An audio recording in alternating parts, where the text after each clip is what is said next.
Class चल रही थी 7 दिसंबर 1966 का रात थी क्लास, और बात चल रही थी इस समय षष्ठी पर 3 सेनाएं खड़ी हुई हैं, यादव, कौरव और पांडव। यूरोपवासी यादव जिन्होंने मूसल निकाले और अपने कुल का विनाश किया।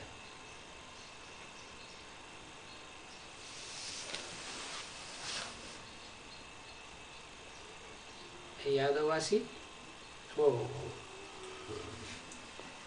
यादव जो थे बहुत धनाढ्य थे और बहुत शराब पीते थे और बहुत बुद्धिमान थे, इसलिए उनका बुद्धि रूपी पेट बहुत बड़ा दिखाया गया है। कहते हैं उनके बुद्धि रूपी पेट से, शास्त्र में तो पेट ही दिखाया है, बुद्धि तो नहीं कही गई, लेकिन बाबा ने अर्थ बताया कि उनके बुद्धि रूपी पेट से मिसाइल से निकले और उन मिसाइल से उन्होंने सारी दुनिया को तो भस्म किया ही, लेकिन अपने कुल का भी संहार कर लिया।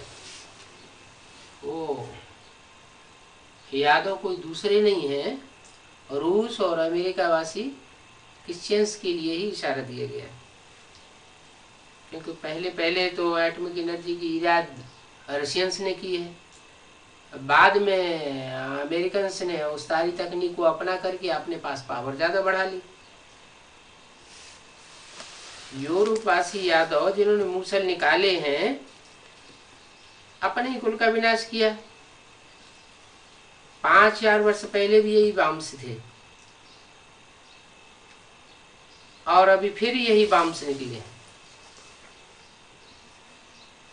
जिससे यूरोपवासी यादव कुल का विनाश हुआ था। कोई भी चित्र उठाओ, उस पर समझाना चाहिए कि हम होते तो प्रदर्शनी ऐसे ऐसे समझाते। ये मूसल महाभारत लड़ाई के समय के मशहूर हैं, साइंस के घमंड से निकाले हैं कि हम इतने ताकतवर हैं, चाहे तो हम दुनिया को भस्म कर दें।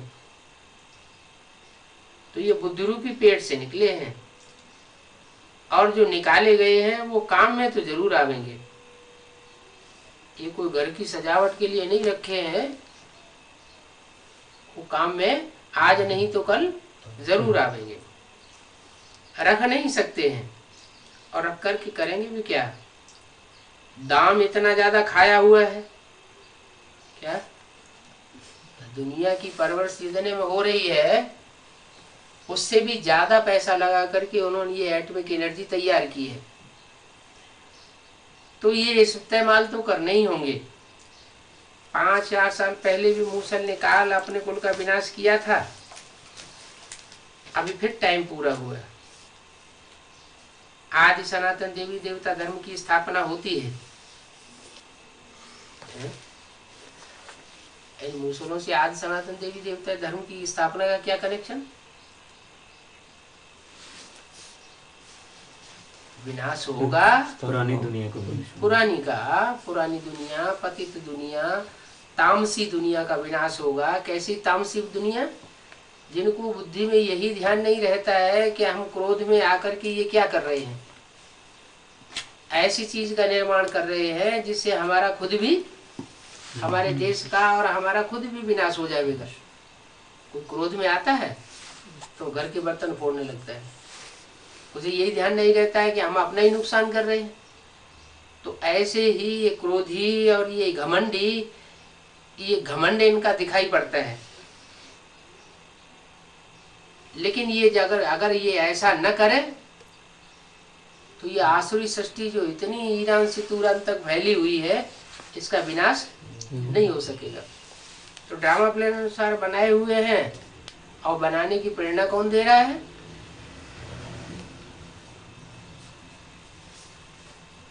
प्रेरणा शंकर जी के द्वारा मिल रही है। शंकर जी कब से आए? जब से आए नहीं, 36 से 3 मूर्तियां आई, उनके साथ साथ शंकर जी भी आए। 36 37 से जब से आए बाप शिव, जब से आए तो 3 मूर्तियों को साथ लाए। 3 मूर्तियों में हर हर बम बम की मूर्ति भी साथ में आई। तो वो मूर्ति जब से आती है तब से दिमाग में शुरू होता है, किसको? यूरोपवासी यादवों को और रूसवासी यादवों को ये दिमाग में शुरू होता है कि महाभारत युद्ध में भी आग्नेयास्त्र थे और वो बहुत सशक्त थे, तो हम क्यों नहीं बना सकते हैं? बुद्धि चली और उन्होंने इजाद कर दिया। सन 36 से पहले किसी की बुद्धि में नहीं था, कोई हिस्ट्री में ऐसी बात नहीं थी कि 5000 वर्ष के अंदर या 2500 वर्ष की हिस्ट्री में कहीं किसी ने ऐसा भयानक अस्त्र तैयार किया हो और उसका विस्फोट भी। जब यज्ञ के अंदर फ्रिक्शन पड़ा था तो बाहर की दुनिया में भी विस्फोट हुआ। जो 20-20 मेगावाट के जो उन्होंने शस्त्र तैयार किए थे वो हिरोशिमा नागासाकी पर छोड़ दिए। वहां भी हिरोशिमा भस्म हुआ था और ब्राह्मणों की दुनिया में भी 42-45 के बीच में जो हीरो की क्षमा थी, जो माला बाबा बनाते थे, वो खत्म हो गए, ये कि छोड़ करके चले गए। राम वाली आत्मा भी गई और राम वाली आत्मा के साथ साथ उनके जो भी फॉलोअर्स थे वो सब चले गए।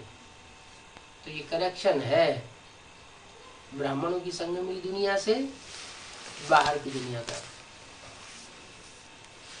जैसे तांत्रिक विद्या में होता है ना, कोई पुतला बनाते हैं और जो पुतला बनाते हैं उस पुतले की आंख फोड़ते हैं,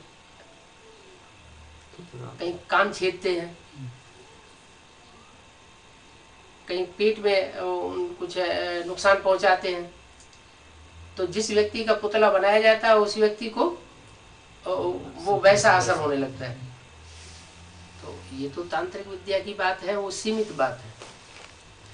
यहाँ है पहले सूक्ष्म का निर्माण और बाद में फिर स्थूल का निर्माण। सूक्ष्म में ज्यादा ताकत होती है, स्थूल में ताकत कम होती है। जैसे एटम है, एटम अति सूक्ष्म है और अति सूक्ष्म एटम से कितनी सशक्त चीज तैयार कर ली जाती है। तो कर्मणा सूक्ष्म नहीं है, कर्मणा स्थूल है। उससे ज्यादा सूक्ष्म है वाचा और वाचा से भी ज्यादा सूक्ष्म है वाइब्रेशन, दृष्टि और वाइब्रेशन, वृत्ति। तो परमात्मा बाप आकर के पहले हमारी वृत्ति और दृष्टि ही चेंज करते हैं। यहाँ से शुरुआत होती है। ये सूक्ष्म दुनिया की निर्माण की बात भी सूक्ष्म से होती है और पुरानी दुनिया का विनाश का नजारा भी सूक्ष्म से शुरू होता है। आज से 68 साल पहले किसी की बुद्धि में ये बात ही नहीं थी कि एटम की एनर्जी भी कोई चीज होती है। शास्त्रों में जो बात आई वो तो उन्होंने लोहे के मूसल समझ लिए थे और स्थूल पेट समझ लिया था। इन मिसाइल्स की तो बात किसी की बुद्धि में नहीं थी। क्यों नहीं थी? क्योंकि परमात्मा का कार्य शुरू ही नहीं हुआ था। 5000 वर्ष पहले भी जब परमात्मा का कार्य शुरू हुआ था तो एक तरफ स्थापना का काम शुरू हुआ, दूसरी तरफ विनाश का भी काम शुरू हुआ। जितनी जितनी स्थापना होती जाती है उतना उतना विनाश का कार्य भी संपन्न होता जाता है। तो बताया कि आज सनातन देवी देवता धर्म की स्थापना होती है, तो जब स्थापना होती है तो विनाश भी होना जरूरी है। अगर विनाश ना हो तो जो संगठन तैयार हुआ है उसकी कोई वैल्यू नहीं होगी। ये 500-700 करोड़ की दुनिया का वाइब्रेशन थोड़े से लोगों के ऊपर कैसे झेला जाएगा? बहुत बड़ी दुनिया है और बहुत बड़ी दुनिया के आसुरी वाइब्रेशन है। वो आसुरी वाइब्रेशन का असर मुट्ठी भर लोगों के ऊपर पड़ता रहेगा तो परिवर्तन नजर नहीं आएगा। इसलिए इतनी 500-700 करोड़ की दुनिया का विनाश होना बहुत जरूरी है। न विनाश हो तो स्वर्ग की कोई वैल्यू होगी नहीं।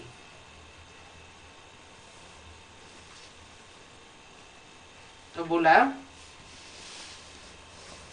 तो विनाश तो होना चाहिए। कौरव और पांडव, असुर और देवताओं की युद्ध तो है।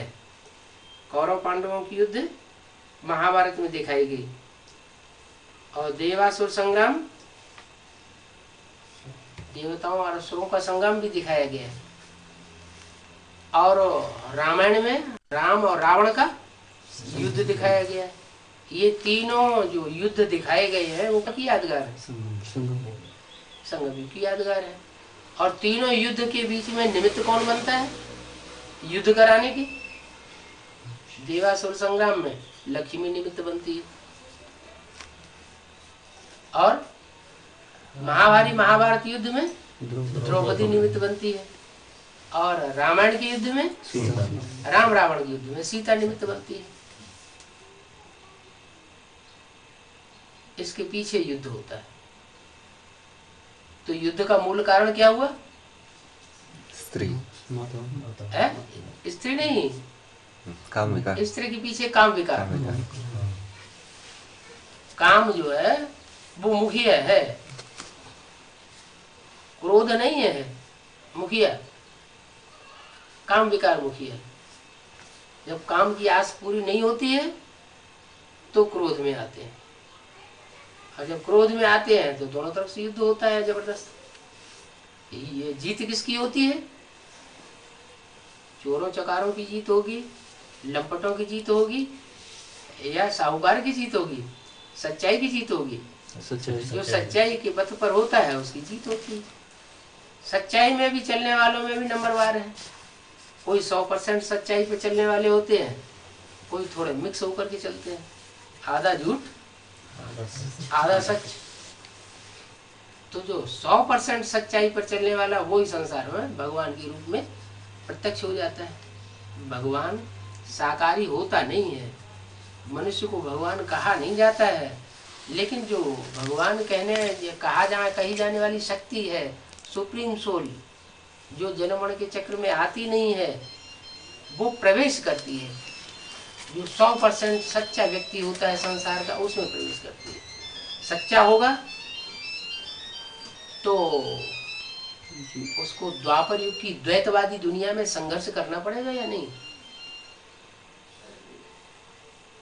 है?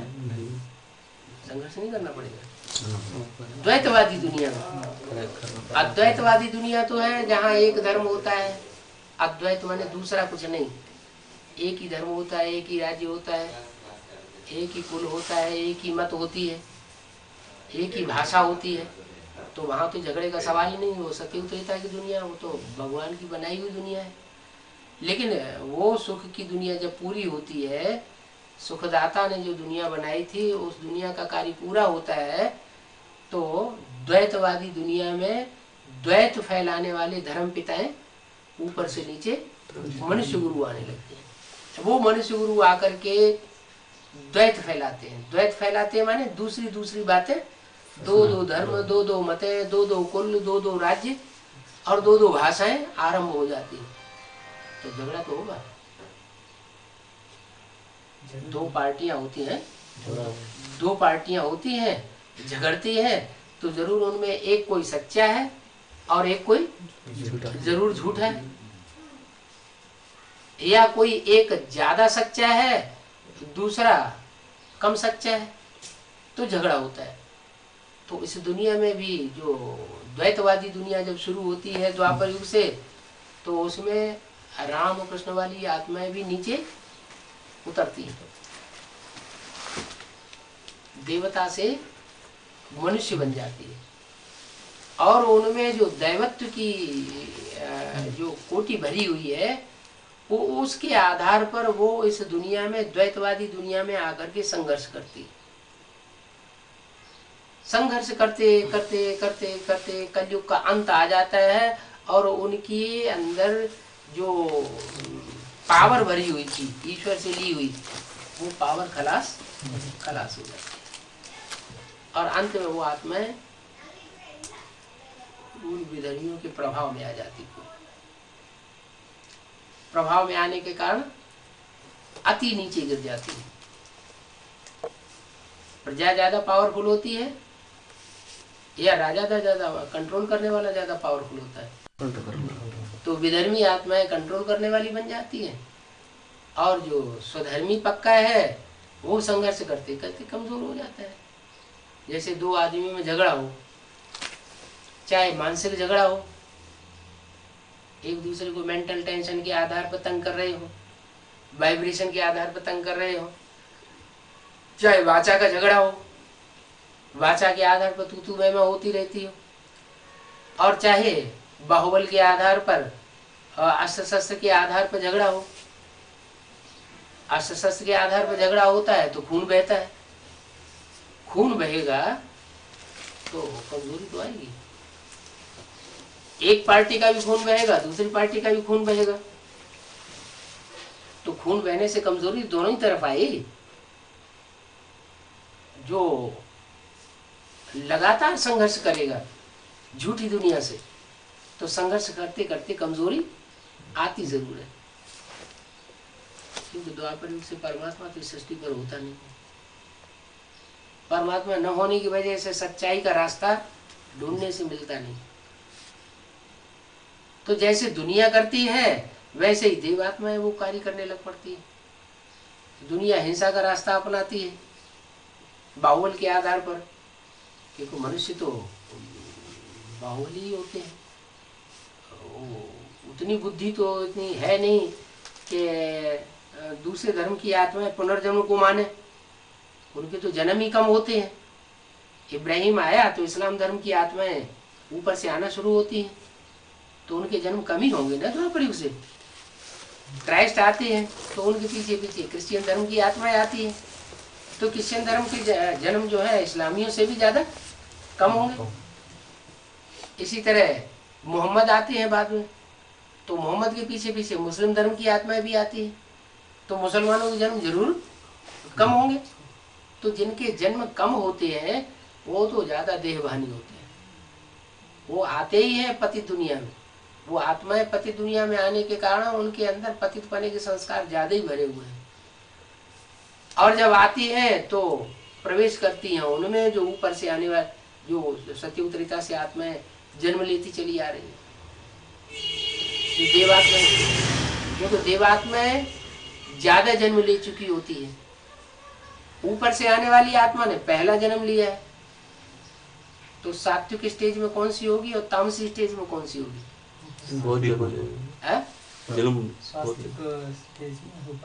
ऊपर से आने वाली ज्यादा तामसी होगी, तो सात्विक स्टेज में होगी।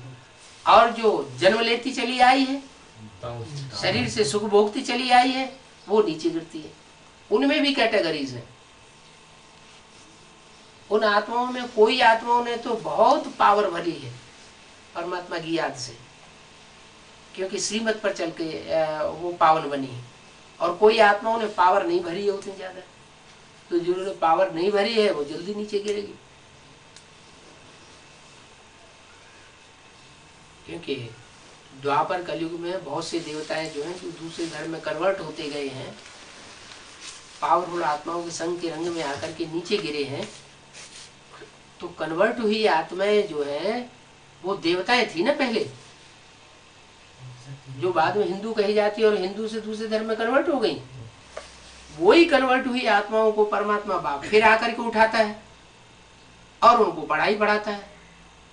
तो कोई तो इस्लाम धर्म में कन्वर्ट हुई है, कोई क्रिश्चियन धर्म में कन्वर्ट हुई है, कोई सिख धर्म में कन्वर्ट हुई है, कोई आर्य समाजी में कन्वर्ट हुई है, और कोई नास्तिक में जाकर के कन्वर्ट हुई है। तो सबसे पहले कौन सी सुधरेंगी? जो चंद्रवंशी है, सूर्यवंशी है, वो पहले सुधरेंगे, ये इस्लामी बौद्धिक क्रिश्चियन पहले सुधरेंगे?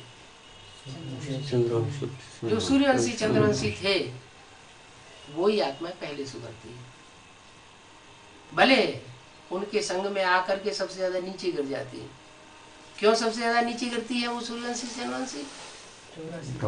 नहीं, 84 जन्म तो उनके भी होते हैं।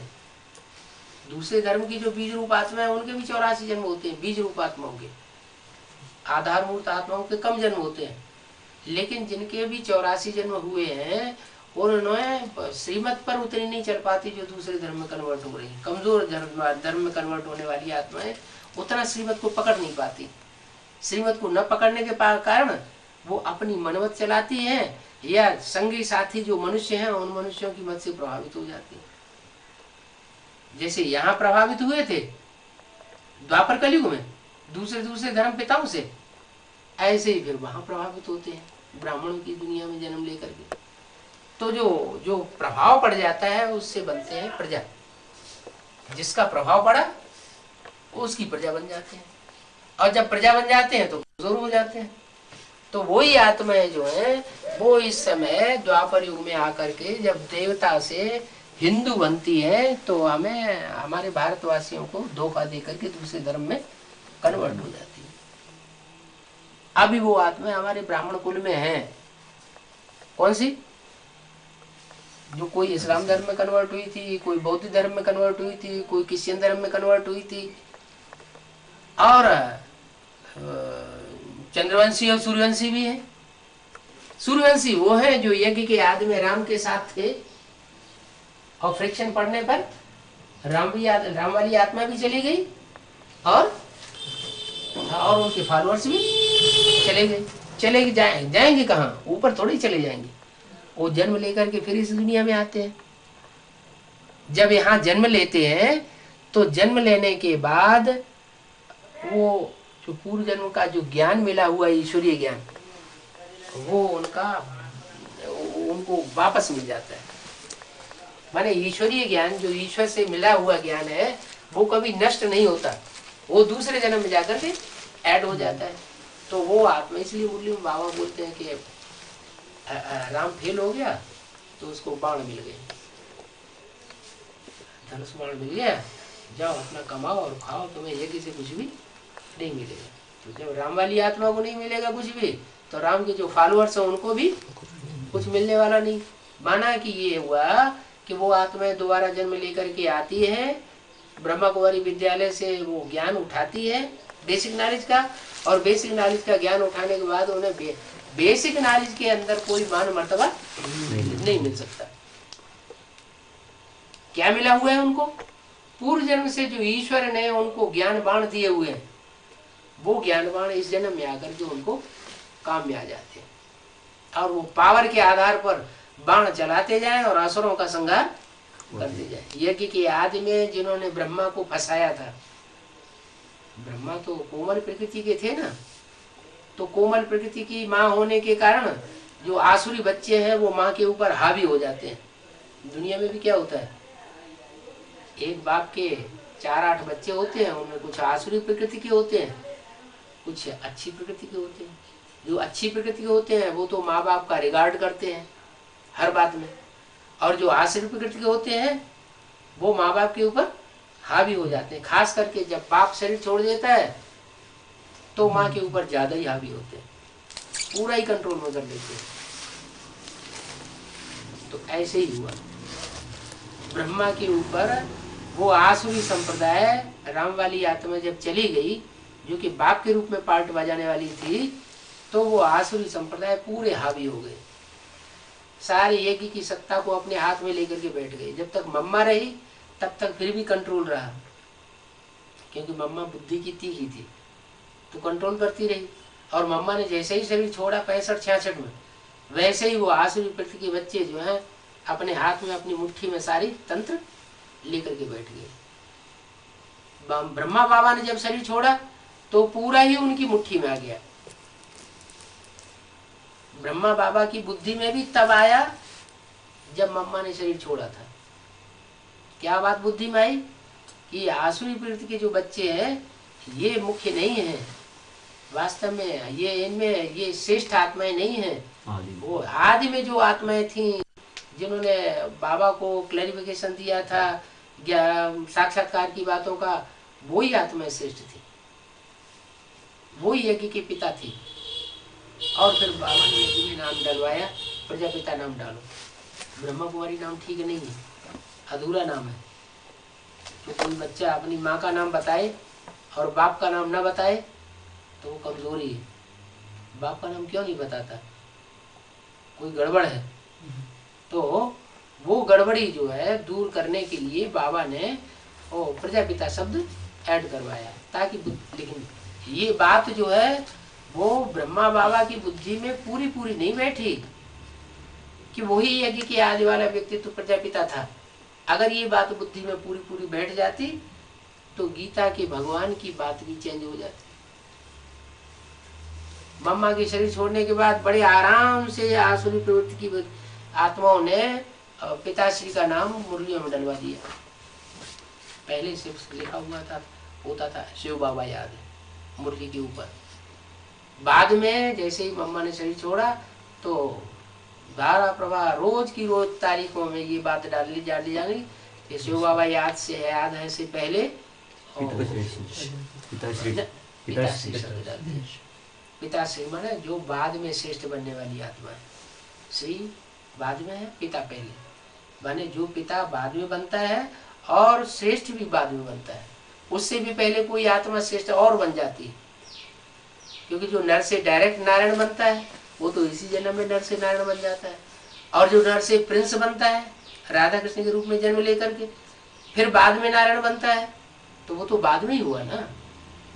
तो ज्यादा पावर किस में हुई, रचयिता में या रचना में? जो रचता है राधा कृष्ण को, जो उनको जन्म देने वाला है, वो ज्यादा पावरफुल हुआ। तो वो ये बात उनकी बुद्धि में बैठ नहीं पाई ठीक से, ब्रह्मा बाबा की बुद्धि में, क्या कि गीता का भगवान वास्तव में कृष्ण वाली सोल नहीं है, साकार में कोई व्यक्तित्व है। वो यही समझते रहे कि निराकार ज्योति बिंदु वो गीता का भगवान है, और कृष्ण माने मैं गीता का भगवान नहीं। माने जो सत्युग में पैदा कृष्ण होगा वो गीता का भगवान नहीं है। गीता का भगवान ज्योति बिंदु शिव है, इसलिए उनके सामने ही वो चित्र बनवा दिए गए, गीता के भगवान वाले चित्र, जिसमें एक तरफ शिव बाबा का चित्र दिखाया है लिंग रूप में, और दूसरी तरफ कृष्ण का चित्र दिखाया है कि ये कृष्ण तो बच्चा है, ये रचना है, ये गीता का भगवान नहीं हो सकता, ये तो पढ़ाई पढ़ने वाला है और इसको पढ़ाई पढ़ाने वाला शिव ज्योति बिंदु है। अरे वो शिव ज्योति बिंदु प्रवेश किस में करता है? ब्रह्मा कृष्ण की ही सोल में तो प्रवेश करता है, तो कृष्ण की सोल में प्रवेश करता है तो कृष्ण ही होना चाहिए ना गीता का भगवान। ये बात उनकी बुद्धि में नहीं आई, ये कंट्रास्ट नहीं समझ में आया कि गीता का भगवान कृष्ण, तो जब मना किया है कि नहीं हो सकता है तो निराकार कौन है, ये बुद्धि में नहीं आया कि निराकार भी कोई साकार रूप में कोई व्यक्तित्व हो सकता है जो निराकारी स्टेज वाला हो। जैसे और धर्म पिताएं सब निराकारी स्टेज वाले हैं, चाहे क्राइस्ट का चित्र देखो, चाहे गुरु नानक का चित्र देखो, चाहे महात्मा बुद्ध का चित्र देखो, उन चित्रों को देखने से ही पता चलता है। शंकराचार्य के भी चित्र पुराने पुराने मिल रहे हैं, उन चित्रों को देखने से ही पता चलता है कि वो धर्म पिताएं जो हैं वो निराकारी स्टेज में टिके हुए, जैसे कि उनकी आत्मा इस दुनिया में है ही नहीं, चेहरे से और उनकी दृष्टि से ही पता चलता है। लेकिन ब्रह्मा बाबा का एक भी चित्र ऐसा नहीं है। कैसा? जो निराकारी स्टेज वाला हो। क्यों नहीं है? क्योंकि वो माँ का पार्ट था, बाप का बीज रूप बाप का पार्ट नहीं था। बाप का काम होता है बीज बोना। माँ के बुद्धि रूपी पेट में यज्ञ के आदि में कोई पिता था जिसने बीज बोया ज्ञान का, और माता ने धारण किया। तो माँ होती है साकारी और बाप होता है निराकारी। निराकारी माने बीज, साकारी माने धरणी। कन्या माताएं जो है वो धरणी का रूप है, और बाप जो है वो निराकार होना चाहिए। निराकार वो शिव ज्योति बिंदु को समझ लिया। अब शिव ज्योति बिंदु तो आत्माओं का बाप है, मनुष्य सृष्टि का बाप थोड़ा ही है। मनुष्य सृष्टि तो बनती भी है और बन करके तामसी होने के बाद बिगड़ती भी है। मनुष्य सृष्टि तामसी भी बनती है, सात्विक भी बनती है। तो सतो प्रधान सृष्टि को बनाने वाला कौन? मनुष्यों को सुधारने वाला कौन? डॉक्टर को डॉक्टर बनाएगा, वकील को वकील ही वकील बनाएगा, इंजीनियर को कोई इंजीनियर ही इंजीनियर बनाएगा। पढ़ाई पढ़ के ही तो बनते हैं। तो देवता कौन बनाएगा? शिव ज्योतिबिंदु बनाएगा, अकेला ज्योतिबिंदु शिव नहीं बनाता। वो कोई न कोई मनुष्य सृष्टि का पिता है। उस मनुष्य सृष्टि के पिता में प्रवेश करके वो पहले उसको नारायण बनाता है। ऊंचे से ऊंचा देवता, 16 कला संपूर्ण। नारायण ही नहीं बनाता, भगवान भगवती का टाइटल वाला बनाता है। क्योंकि देवताओं से भी ऊंचा टाइटल किसका है? भगवान का। भगवान की स्टेज पे बैठाता है। तो जो सूर्य के समान पार्ट बजाने वाली आत्मा है, वो वास्तव में नर से नारायण बनने वाली आत्मा, जिसको कलाओं में नहीं बांधा जा सकता। देवात्माएं 16 कला संपूर्ण कही जाती है, कलाओं में बंधी हुई है। इससे ज्यादा उनकी क्वालिटी नहीं हो सकती। और सूर्य, चंद्रमा को कलाओं में बांधा जाता है 16 कला संपूर्ण। सूर्य को कलाओं में थोड़ी बांधा जाता है। सूर्य तो कलातीत कहा जाता है। कलातीत कल्याण कल्पांतकारी, जो कलाओं से भी अतीत हो, वही संसार का कल्प का अंत कर सकता है। जो कलाओं में स्वयं बंधा हुआ है, वो कल्प का अंत नहीं कर सकता। तो कल्पांतकारी ये टाइटल जो है शंकर जी का है। शिव उसमें प्रवेश करके वो कार्य कराते हैं। शिव तो तीनों ही मूर्तियों में प्रवेश करके कार्य कराते हैं। ब्रह्मा के अंदर भी प्रवेश करके जो कार्य कराया सहन शक्ति का, वो क्या ब्रह्मा के अंदर पावर थी?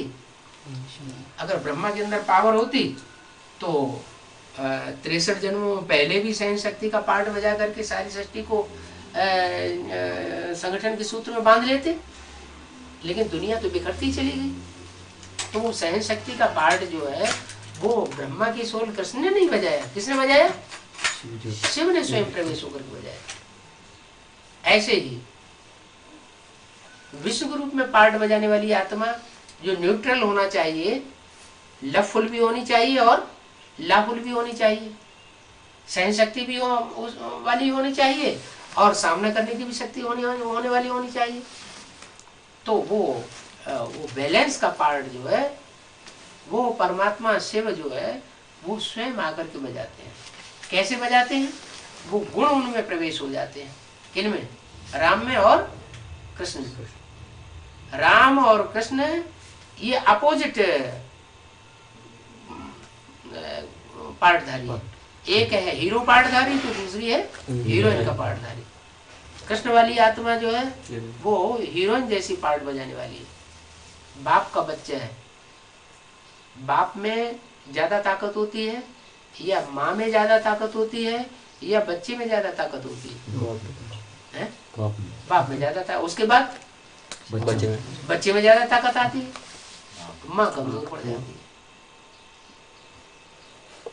भारतीय परंपरा में बच्चे को वर्षा मिलता है या माँ को वर्षा मिलता है? बच्चे को वर्षा मिलता रहा, माँ को वर्षा नहीं मिला। क्यों नहीं मिला? उसकी सारी कि माँ अपने मोह को त्याग नहीं पाती। यज्ञ के आदि में भी ब्रह्मा बाबा जो है, वो बच्चों के मोह में आ गए। जो भी विधर्मी बच्चे हो, उनका सपोर्ट कर दिया, उनको सपोर्ट किया। सपोर्ट करने के कारण वो बाप से झगड़ा हो गया। झगड़ा करने वाले स्वयं विदेशी विधर्मी बच्चे थे।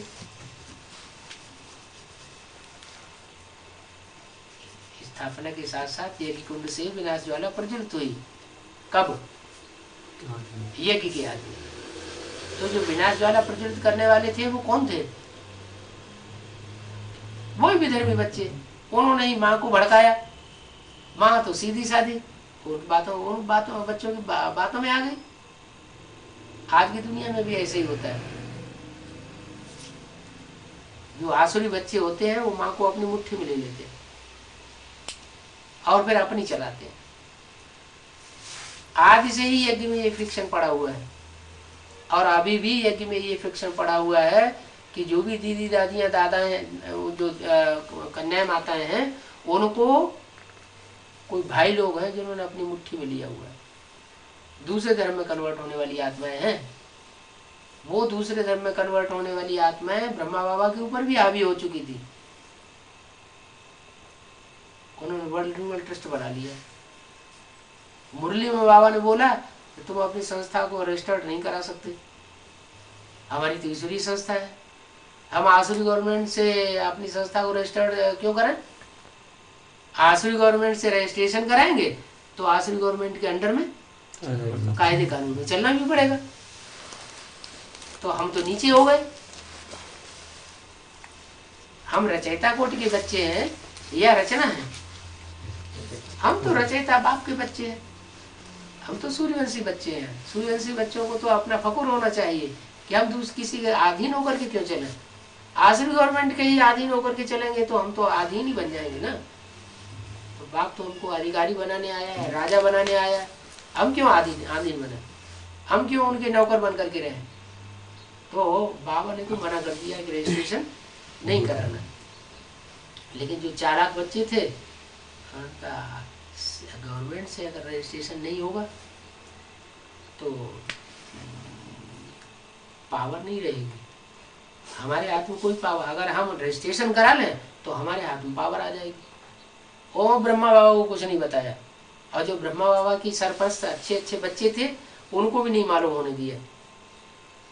वही आसुरी किस्म के जो बच्चे थे उन्होंने अपना छोटा मोटा संगठन बनाया, उन्हीं के द्वारा वर्ल्ड एनिमल ट्रस्ट की रजिस्ट्रेशन करा दिया, और रजिस्ट्रेशन करा के उनके सबके साइन करा के आसुरी बच्चों के, और एक संस्था बना के खड़ी कर दी। बाबा को जब बाद में पता चला तो 2 दिन पहले पता चला कि हाँ इस तरह बनाया हुआ है, बाबा को विश्वास नहीं हुआ। तफ्तीश कराई, देखा तो हाँ वो बात सच्ची निकली। तो जब बाबा को प्रूफ मिल गया कि हाँ ये बात सच्ची है, पर उनका हार्ट फेल हो गया। ये बात शास्त्रों में भी आई है कि कृष्ण जिन्होंने इतना भारी नायक का पार्ट बजाया महाभारत युद्ध में,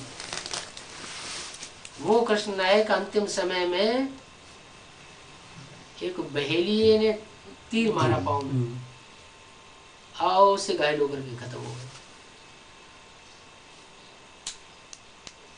तो उस पाँव के तीर मारने की बात नहीं है, कोई स्थूल तीर की बात नहीं है, स्थूल पाँव की बात नहीं है, ये बुद्ध रूपी पाँव है।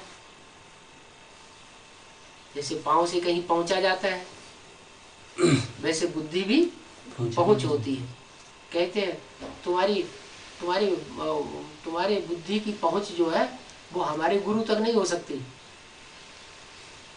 तो जैसे पाँव से पहुंचा जाता है वैसे बुद्धि भी पहुंचती है। तो मिसाल दिया जाता है पाँव से। तो उस बुद्ध रूपी पाँव में कोई बहेलिये ने तीर मारा माना ज्ञान बाण मारा। ज्ञान बाण मारा तो ज्ञान कैसा था? विषैला, विषैली बात का बाण मारा, और बाबा उसको सहन नहीं कर सके। बाबा तो विश्वासी थे, उन बच्चों के ऊपर ज्यादा ही विश्वास किया था।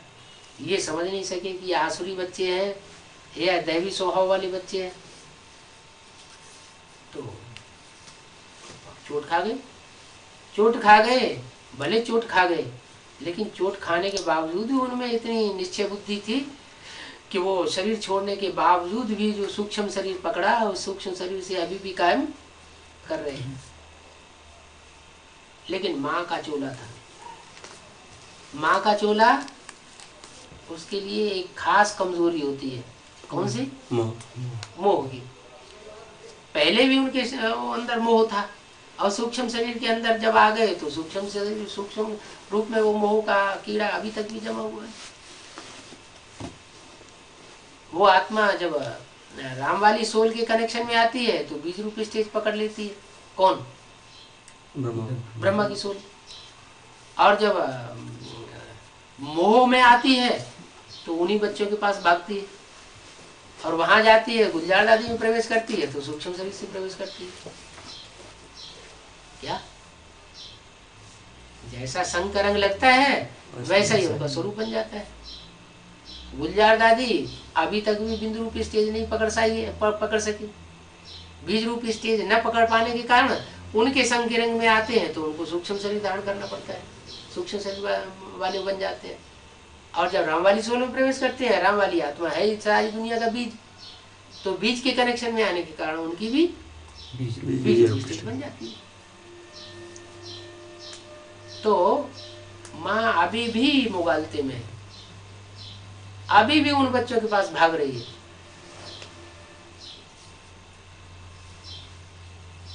ऐसे दुनिया की कोई भी माँ ऐसी नहीं देखी होगी जो अपने आसुरी बच्चों को भी अपनी गोद से अलग करना चाहे। क्या बाप लात मार करके निकाल देगा, लेकिन माँ ऐसा भी गंदे से गंदा, खराब से खराब और दुष्ट से दुष्ट बच्चा हो तो भी क्या चाहेगी, वो हमारी नजरों के सामने, आंखों के सामने बना रहे, सपोर्ट करेगी। और छोटे बच्चे होंगे तो और ज्यादा सपोर्ट करेगी, बड़े को कम सपोर्ट करेगी, क्योंकि बड़ा तो बड़ा ही हो गया, पावरफुल बन गया। ऐसे ही ये सृष्टि का हिसाब है, रहस्य है कि ब्रह्मा जो है वो अपने आसुरी बच्चों को सपोर्ट करते हैं। यज्ञ के अंदर जितने भी ये इस्लामी, कामी, क्रोधी, क्रिश्चियंस, लोभी, मुस्लिम, ऐसी ऐसी आत्माएं जो दूसरे दूसरे धर्मों में कन्वर्ट हो गई थी, अभी फिर यज्ञ में आई हुई हैं, उन आत्माओं की तरफ बाबा का खिंचाव अभी तक भी जा रहा है। जानते हैं कि ये दुष्ट स्वभाव के हैं, फिर भी उनके अंदर वो भरा हुआ है मोह कि आज नहीं तो कल सुधर जावेंगे। लेकिन बाबा तो मुरली बोलते हैं, कुत्ते की पूंछ 12 साल तक डंडे में बांध करके जमीन में गाड़ करके रखो तो भी वो 12 साल के बाद फिर टेढ़ी की टेढ़ी ही निकलेगी। उनके अंदर जो दूसरे दूसरे धर्मों के स्वभाव, संस्कार, संग के रंग से भरे हुए हैं, वो जल्दी पलटते नहीं है। न पलटने के कारण वो फिर अपना स्वभाव, संस्कार प्रत्यक्ष रूप में, विकराल रूप में दिखाते ही रहते हैं। वो स्वर्ग स्थापन नहीं होने देंगे। स्वर्ग स्थापना के लिए फिर भी किन बच्चों का सहयोग लेना पड़े, वही यज्ञ के आदिवासी सूर्यवंशी बच्चे जिनको पहले ठुकरा दिया था, उन्हीं का आधार लेना पड़े। वही लायक बच्चे हैं। तो बोला हुआ है कि देवताएं हैं सिर्फ असली 8। क्या? अष्टदेव। वो अष्टदेव जो है वो पूरे 84 जन्म लेने वाले हैं। पूरे 84 जन्म लेने वाले तो हैं, लेकिन आखिरी जन्म में जाकर के जैसे राम वाली आत्मा संघर्ष करते करते करते करते कमजोर हो जाती है, वैसे वो भी आत्माएं कमजोर हो जाती है। कमजोर होने के कारण आखिरी जन्म में दूसरे दूसरे धर्मों में कन्वर्ट हो जाती है।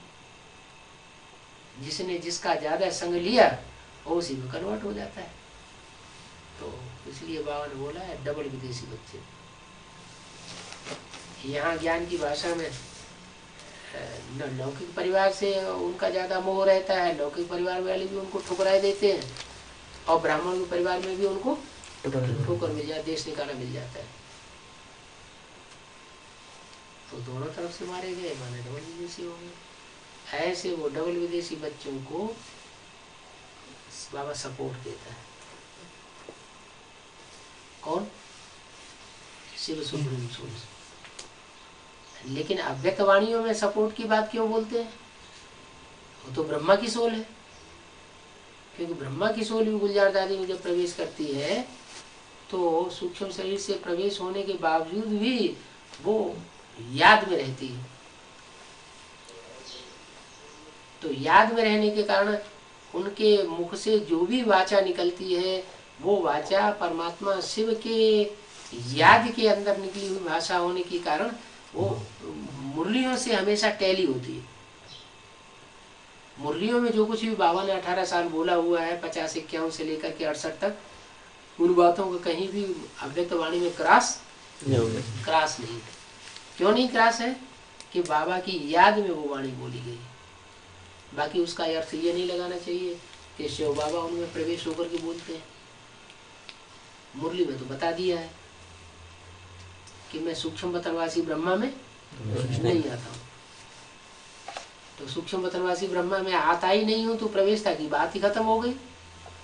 फिर सिम्टम्स भी ऐसे ढेर सारे दिखाई पड़ते हैं, जिससे साबित होता है कि सिर्फ सुप्रीम सोल प्रवेश नहीं होता है। जैसे ब्रह्मा प्रवेश होता था तो पता ही नहीं चलता था, कब आया कब चला गया। बाद में बाबा को पता चलता था ये बात तो मेरी बुद्धि में थी ही नहीं, ये बात मैं कैसे भूल गया। तब आता समझ, हाँ शिव बाबा ने आकर के ये बातें बोली। तो बाद में उनको पता चलना, ये एक बात साबित करती है कि शिव जो है वो सच्चाई बोलता था। ब्रह्मा की सोल उतनी सच्चाई को बोलने वाली नहीं हो सकती, क्योंकि वो तो मोह में ग्रसित हुई पड़ी है। अब गुलजार दादी में जो सच्चाई बोलते हैं वो इसलिए बोलते हैं कि बाबा की याद में है।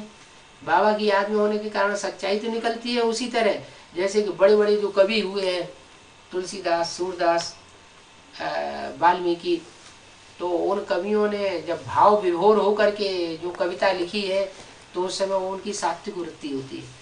सात्विक वृत्ति में जो भी बोलते हैं तो सत्य होने के कारण सत्य को कहा जाता है गॉड इज ट्रुथ। उस स्मृति में होने के कारण वो जो भी बोलते हैं वो सच्चाई बोलते हैं। शास्त्रों में द्वापर युग के आदि में बहुत कुछ सच्चाई थी, और वो सच्चाई का कारण था कि शास्त्रों का भी जो माई बाप है गीता, उस गीता में पहले कृष्ण का नाम नहीं था, साकार का नाम नहीं था, निराकारवादी रचना थी। बहुत समय के बाद जब विधर्मियों का बोलबाला दुनिया में बढ़ने लगा द्वापर युग में, तब उनसे प्रभावित होकर के जो दूसरे धर्म की आत्माएं दूसरे धर्म में कन्वर्ट होती हैं, उन्हीं आत्माओं ने, भारतवासी आत्माओं ने वो कृष्ण की उपासना उसमें डाल दी। शूटिंग कहाँ होती है?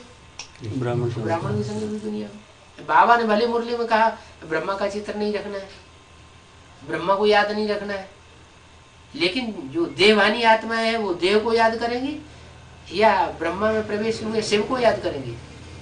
देह को। वो देह से चिपक गई उनकी बुद्धि। जिनकी बुद्धि ब्रह्मा की देह से, चिकनी चुपड़ी देह से चिपक गई, तो उनकी बुद्धि में बार बार ब्रह्मा का चेहरा ही याद आता है। तो लगाव लग गया, अटैचमेंट लग गया। जब अटैचमेंट लग जाता है तो फिर उल्टा काम होता है। वो बुद्धि फिर ये नहीं देखती कि शिव बाबा ने क्या कहा और हम क्या कर रहे हैं। बल शिव बाबा बार बार मुरलियों में बोलते रहे कि ब्रह्मा का फोटो नहीं रखना, ब्रह्मा का चित्र रखेंगे तो पतित बन जाएंगे। फिर भी उन्होंने क्या किया? ब्रह्मा का ही फोटो रखा। अभी भी रखे हुए हैं ब्रह्मा के फोटो। और जिन्होंने ब्रह्मा के फोटो रखे और ब्रह्मा के चेहरे को याद करते रहे, उसका कारण ये था कि उन्होंने ब्रह्मा की गोद ली थी, ब्रह्मा की गोद में खेले थे, और खेलते समय भी वो देहमान में आने के कारण ब्रह्मा की गोद का सुख लिया, ये समझ करके नहीं लिया कि हम शिव बाबा की गोद में हैं। तो संस्कार कौन से पढ़ेंगे? देवान के पढ़ेंगे या आत्माभिमानी संस्कार पढ़ेंगे? देवान के संस्कार पढ़ेंगे। वो जन्मांतर के संस्कार उनके अंदर हैं, आत्मा में पिरोए हुए हैं देवान के, वो जल्दी छूटते ही नहीं। और यज्ञ के अंदर जो सूर्यवंशी चंद्रवंशी आत्माएं हैं, उन्होंने बाबा की बात को पूरा फॉलो किया। जो सूर्यवंशी है उन्होंने तो बड़े आराम से ज्योति बिंदु को याद करना शुरू कर दिया, क्योंकि वो तो यज्ञ के आदि में ही छोड़ चुके थे यज्ञ को। कराची में भी उन्होंने ब्रह्मा का गोद का सुख नहीं लिया। जब कोई अटैचमेंट ही नहीं हुआ तो उन्हें याद कौन आएगा? निराकार याद आएगा या साकार ब्रह्मा याद आएगा?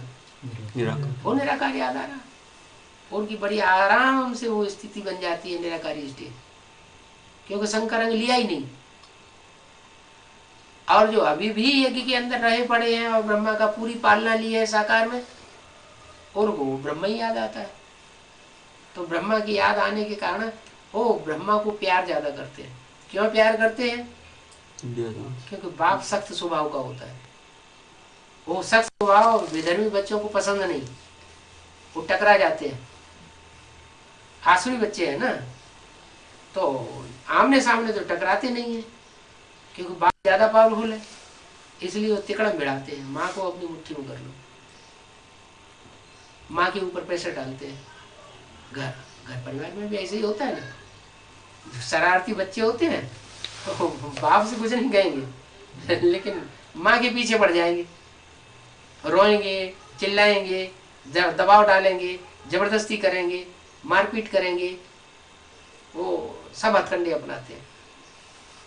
तो ऐसे ही यज्ञ के अंदर ब्रह्मा माँ को उन्होंने कंट्रोल किया, बाप को आदि में भी कंट्रोल नहीं कर सके, और अभी भी बाप दोबारा जन्म लेकर के आया है। और बाप समान जैसी पार्ट बजाने वाली जो भी आत्माएं बाप के पीछे पीछे दोबारा जन्म लेकर के आई है, उन आत्माओं को वो अपनी मुट्ठी में नहीं ले सकते। देखने में आ रहा है कि जो भी एडवांस पार्टी के बच्चे निकल रहे हैं वो उनके कंट्रोल में आने वाले नहीं है, भले वो आश्रम से ही निकाल दें, निकाल भी रहे हैं तो भी उनके ऊपर कोई असर नहीं पड़ता है। अरे हमें तो भगवान मिल गया, हमें इनकी क्या दरकार।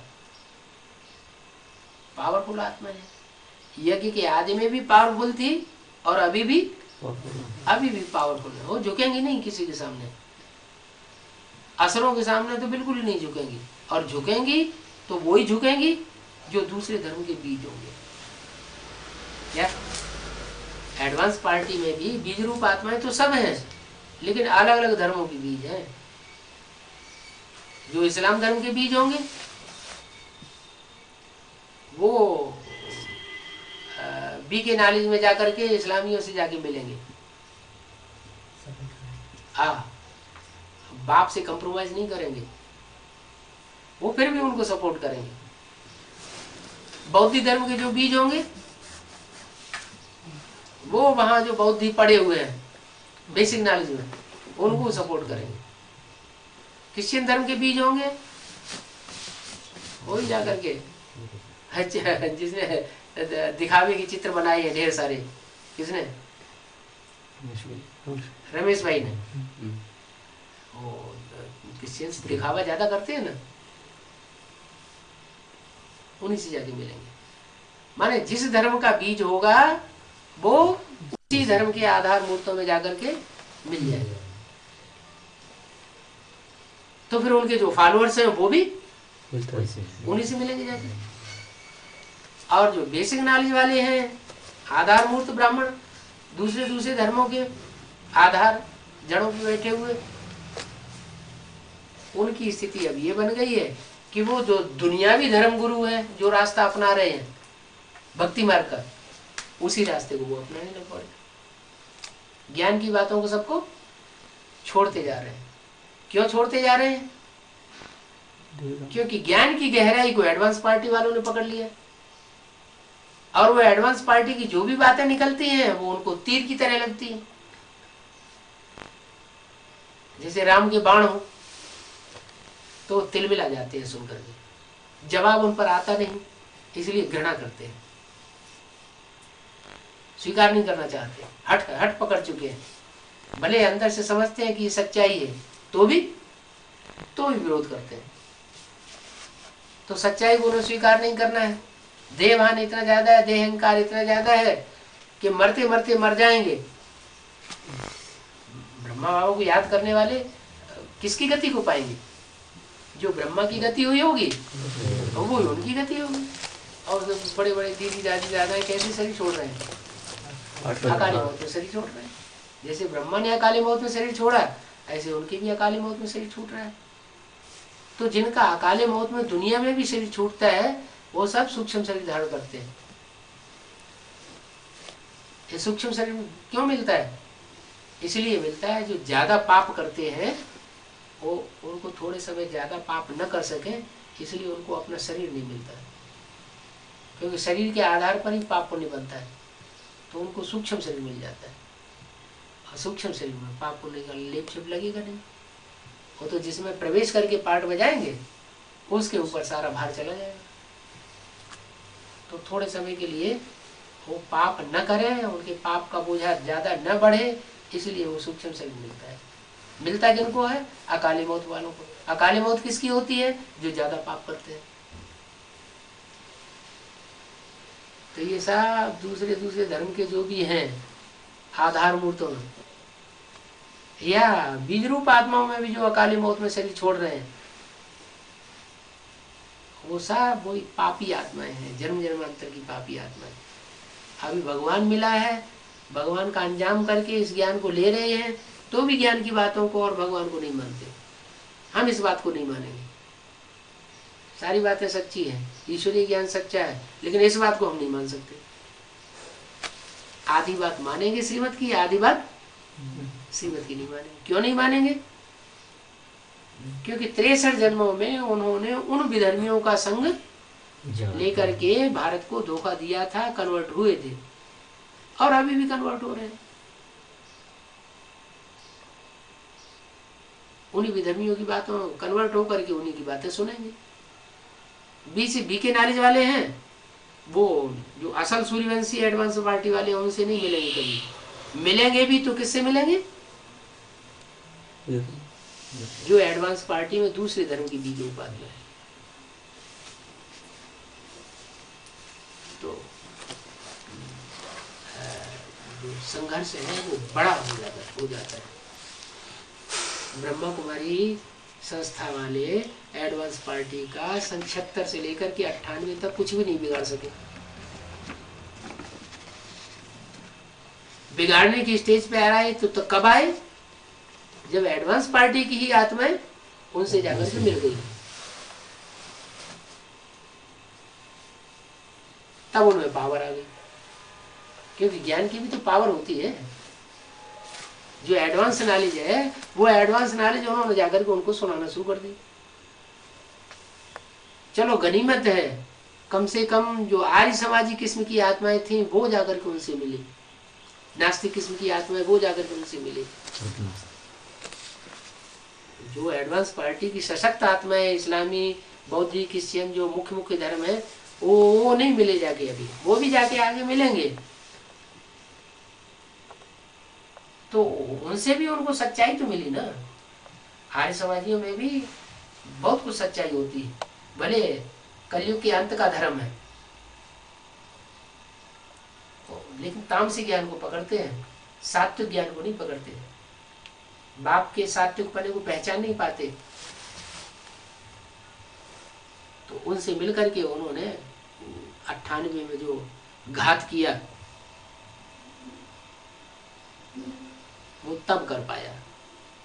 माना दुश्मन अंदर होते हैं या बाहर से आते हैं? अंदर से होते हैं। एडवांस पार्टी के अंदर के जो दुश्मन है वो बड़े दुश्मन है। बाहर वाला कोई व्यक्ति हमारा कुछ भी बिगाड़ नहीं सकता। और अभी भी ऐसे ही है। लास्ट में जब माया का फुल बार होगा, प्रकृति का फुल बार होगा, समाज का फुल बार होगा और ये गवर्नमेंट का फुल बार होगा, उस समय ये सारे ही धर्म वाले इकट्ठे होकर के वो आधार मूर्तों से मिल जाएंगे और सूर्यवंशी को ऊपर वार करेंगे। माँ तो वैसे ही उनकी तरफ है। क्यों? इसका क्या प्रूफ? अभी भी जा रहा है। क्योंकि ब्रह्मा बाबा ही जगदम्बा में प्रवेश करते हैं।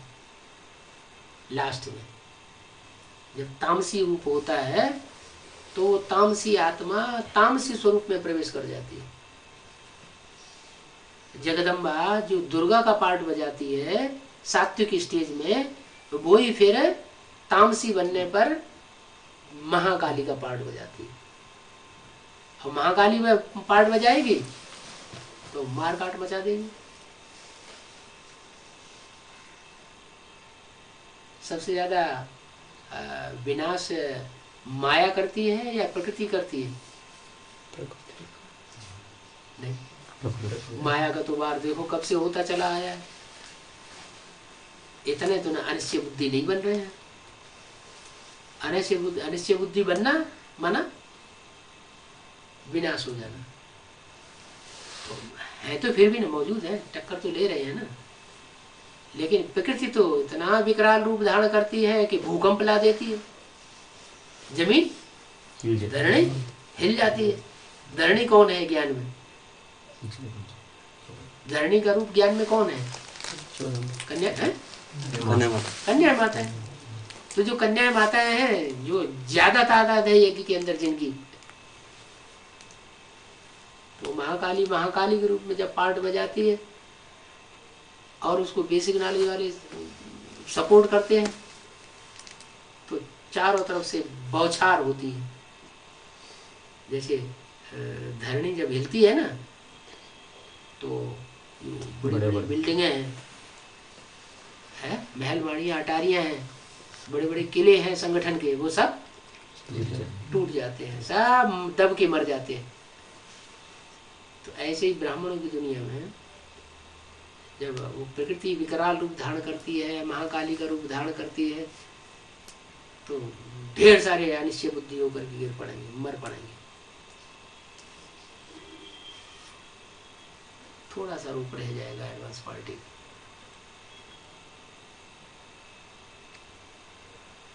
तब माला सामने आ जाएगी। जो कुछ हो रहा है ड्रामा में, वो कल्याणकारी होगा या कल्याणकारी होगा? कल्याणकारी होगा। तो ऐसे नहीं कि डर जाना चाहिए, क्या ही ये सारे ही टूटे जा रहे हैं, सारे ही मर रहे हैं, जरूर ये ज्ञान झूठा है।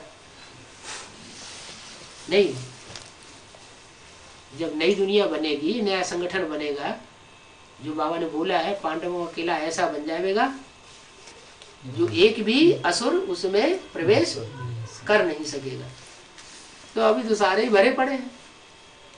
एडवांस पार्टी के अंदर भी इस्लाम धर्म की बीज रूप आत्मा भी भरी पड़ी है, जो अपना पार्ट बजाती है। सरेंडर होने वाली कन्याओं को भी पट्टी पढ़ा करके भगा के ले जाते हैं। जैसे अरबियंस है ना, अरबियंस अभी भी भारत की कन्याओं को बेच खरीद करके ले जाते हैं और शादियां रचाते हैं अपने देश में जाकर। तो ऐसे ही जो भी विधर्मी आत्माएं यज्ञ के अंदर घुसी हुई है, वो सब टूट पड़ेंगे। जो सूर्यवंशी हैं, उन सूर्यवंशियों में भी नंबरवार है पुरुषार्थी। जो प्रजावर्ग की आत्मा है वो नहीं टिकेंगी। नंबरवार जो राजाई में आने वाले हैं, उनमें भी नंबरवार है। कोई महाराजा कोटि की आत्मा है, जन्म जन्मांतर उन्होंने महाराजा का पद पाया, सम्राट बनी, वो टिकेंगी।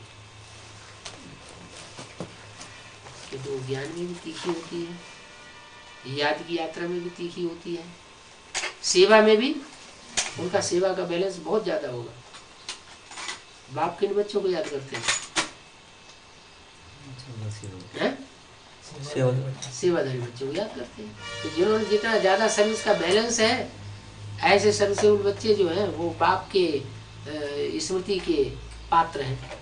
सारी दुनिया बाप को याद करती है और बाप उन सेवाधारी बच्चों को याद करते हैं। तो उनको पावर बहुत ज्यादा मिल जाती है विनाश के टाइम पर। इसलिए कुरान में भी लिखा हुआ है, खुदा के बंदे जब विनाश होगा, कयामत होगी, तो खुदा के बंदे बड़े चैन में रहेंगे, उनके ऊपर कोई आँच आने वाली नहीं है। ओम शांति।